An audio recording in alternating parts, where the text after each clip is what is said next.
Crossovers can be fun as you see iconic characters interact, but also leaves room for the weird, so here are some off notes along with other new releases and updates. So let's begin with Mythical concept STARNAUT Cross Vampire Survivors, a little bit of a random crossover if you ask me, since the base game released in April 2025 without all that much fanfare, but Ponko does what Ponko wants and it's nice to try to lift another developer up. The original is a 3D bullet heaven roguelite with jumping, and the crossover adds levels and enemies from Vampire Survivors into this, but do note that it is at a higher price point than most games in this space. I told you that first-person cleaning games have become a genre of their own, with the latest hit being Leave It Alone, where the simple task of raking and clearing leaves becomes the core mechanic with surprisingly satisfying depth. Use a variety of tools to clear the ground of fallen leaves, including the aforementioned rake, but also a leaf blower or even manually by hand,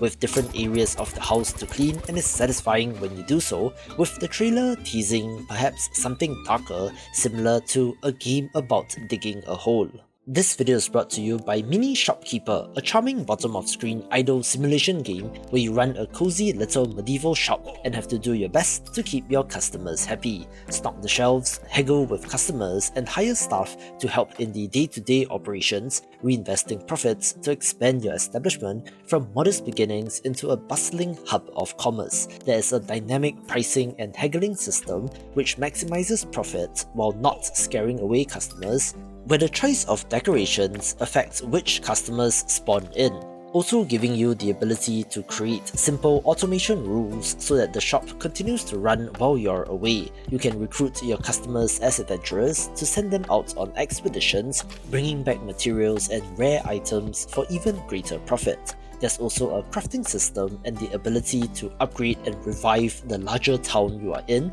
not to mention gorgeous pixel art, so if interested, you can wishlist the game on Steam via the link in the description below. Two of indie gaming's greatest collide in Rift of the NecroDancer Shovel Knight music pack, adding the iconic Blue Burrower to the popular rhythm game, featuring iconic tracks from the game to bop along to. This follows similar collaborations with Celeste and Pizza Tower, along with many others, with customized beat maps across 4 difficulty levels for each song, as well as a remix option which changes the beat map every playthrough to keep you on your toes. The first song and main theme of Shovel Knight is free, with the others being paid tracks, similar to how Guitar Hero did it. The art and animations are awesome, as is the music, although I always wish that these include enemies from the crossover game instead of sticking with the NecroDancer enemies, with the core rhythm game action here remaining as challenging as ever and can be quite intense on higher difficulties. WASD The Adventure of Tori is a 2D cooperative casual adventure game built around a quirky one-key per player rule, where each of the 2 to 4 participants is restricted to pressing exactly one of the keys, W, A, S or D, and must synchronize perfectly with the team. The gameplay focuses on navigating through stages full of blocks, traps and enemies to complete the level, while the timer continually ticks up to measure how much time you have taken. Work together to collect all the coins as quickly as you can to 3 stars a level, where a single misstep can force the entire team back to the beginning. New levels and biomes unlock as you progress, each with different kinds of challenges, so while it looks simple visually and is simple in concept, the co-op part is where it gets fun, so try this with some friends. Of course, Keeper is not an indie game given that it is being made by Microsoft-owned Double Fine Productions, but Team Schafer, Lee Petty and the team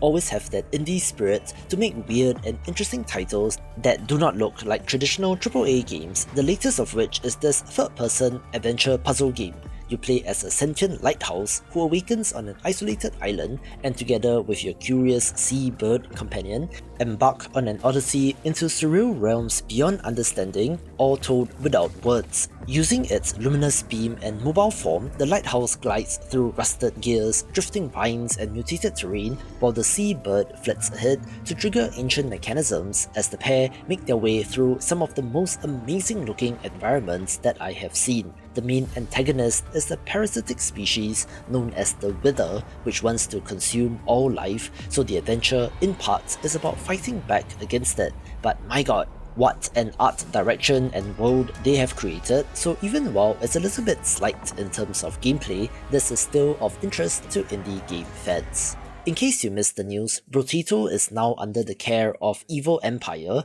the spin-off studio of Motion Twin that continued to work on Dead Cells, where they have taken over active development from developer Blobfish with the appropriately named New Dawn update reflecting this fact. This is a fast-paced top-down bullet heaven roguelite in the vein of Vampire Survivors, but is constrained to single-screen arenas where enemies spawn in, but at its core still allows you to create those overpowered screen-clearing builds which can be so satisfying. This update adds 6 new items, including fresh meat, as well as 1 new weapon in the Vorpal Blade, which alternates between thrusting and sweeping, also adding a ban system to prevent items from showing up in the shop, like how Banish works in Ball Pit, also adding additional save profiles, and in-game codecs and various visual improvements, tweaks and quality of life improvements, with the game continuing to crush with an astounding 10,300 peak concurrent players more than 2 years after launch, which is super impressive stuff. Another bit of news you might have missed is that the game formerly known as Silence of the Siren is now Heroes of Science and Fiction,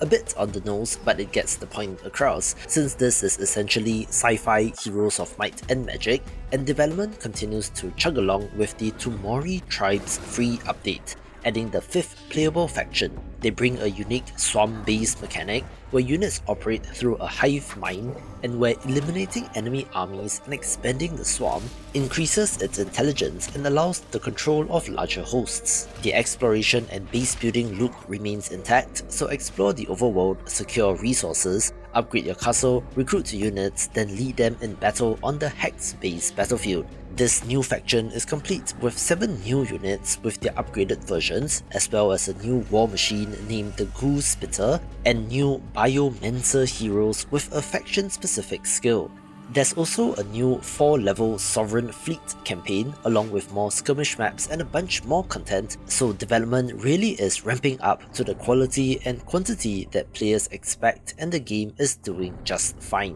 One of the best games of 2024 is Pacific Drive, a first-person survival driving game set in the hazardous Olympic exclusion zone where your customizable station wagon is both transport and safe haven, releasing the Whispers in the Woods paid DLC. Navigate a deep new woodland area marked by cultist effigies, whispering altars and unsettling anomalies as you witness the rise of a group of anomaly-obsessed fanatics. While the core moment-to-moment gameplay still involves scavenging parts, tuning and driving your car through environmental threats, and repairing damage on the fly, this DLC adds a new linear narrative storyline, a fully voice-acted cast of characters, new music, anomalies, items, car parts, and even gameplay systems, along with various tweaks and improvements. This is not endgame content and is available at any point after the first few hours of the game, being a worthy addition which expands this game universe and makes it even better.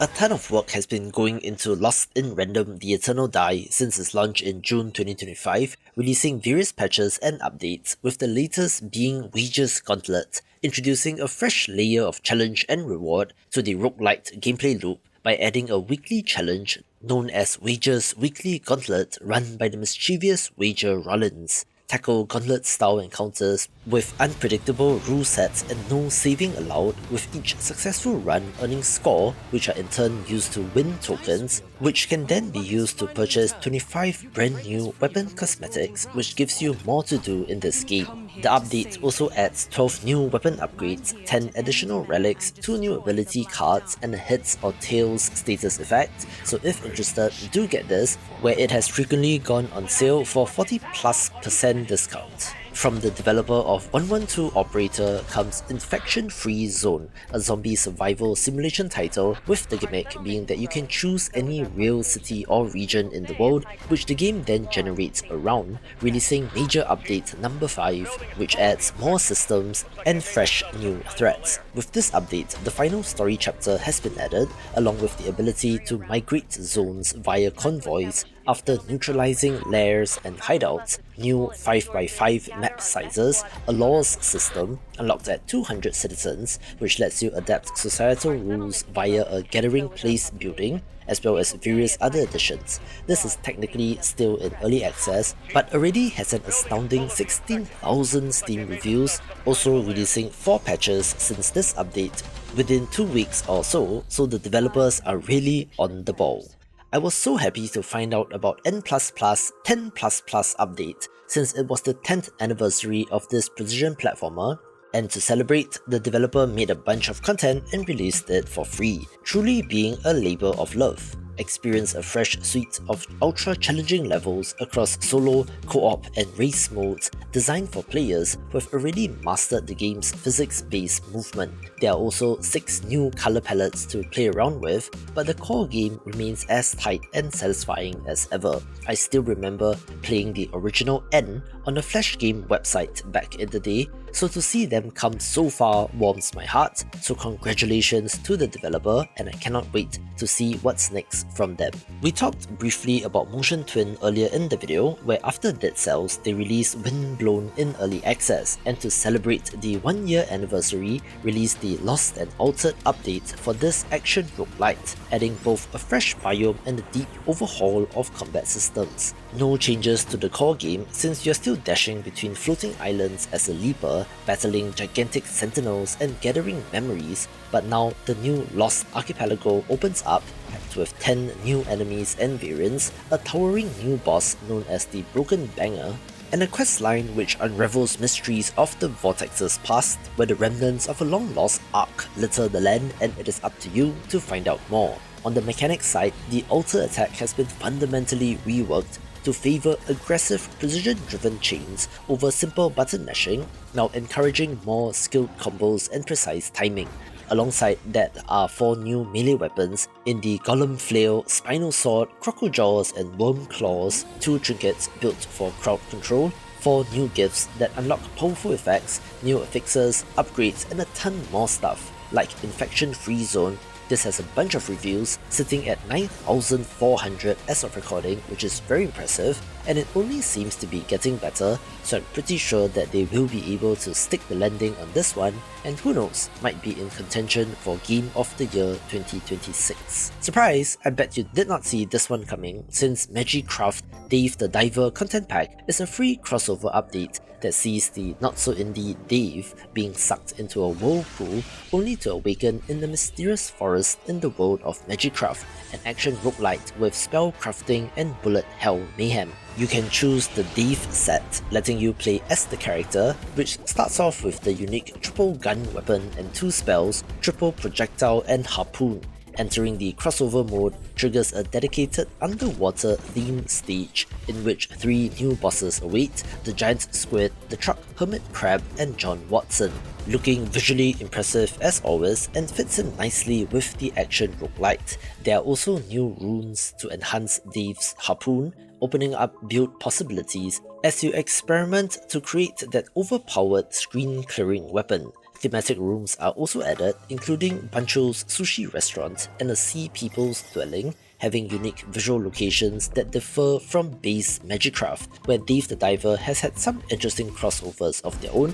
and is always worth checking out. If I learnt anything from 2025, that would be don't fade Devolver, since the release of the pixel art survival horror RPG Look Outside was a slow burn, not getting quote-unquote Devolver numbers at launch, but it has steadily gained a cult following over time, releasing multiple free updates along the way, culminating in The Final Vision, a major free expansion which brings it to version 2.0. Return to the core loop of exploring, scavenging and battling grotesque neighbours in an apartment complex, facing dozens of new monsters, exploring entirely new areas, taking on new quests, participate in new interactions and attempt terrifying new boss battles. The addition of multiple new endings raises the stakes as well, adding more replayability, while the new Cursed Challenge mode ramps difficulty up adding unpredictability which forces players to take more risk, continuing to have some of the most amazing pixel art monsters and really is something special.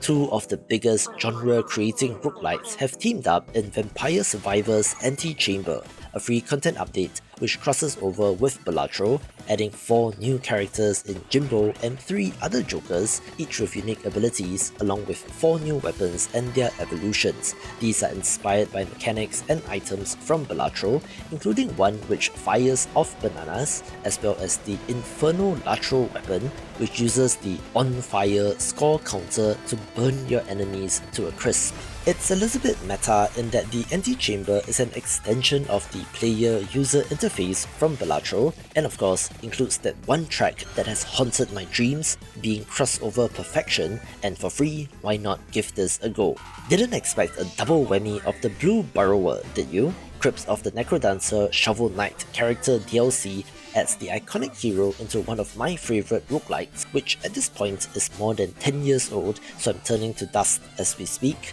with the signature shovel drop, allowing you to leap from enemy to enemy and even the walls. There are no weapons since Shovel Knight only uses the shovel, where you can move in 8 directions, create shortcuts to deeper floors by digging through, and can also dig up treasure piles for loot, also including many of the songs from the Shovel Knight soundtrack, so it's a great time to revisit this classic. Watch this video for more of the best roguelites.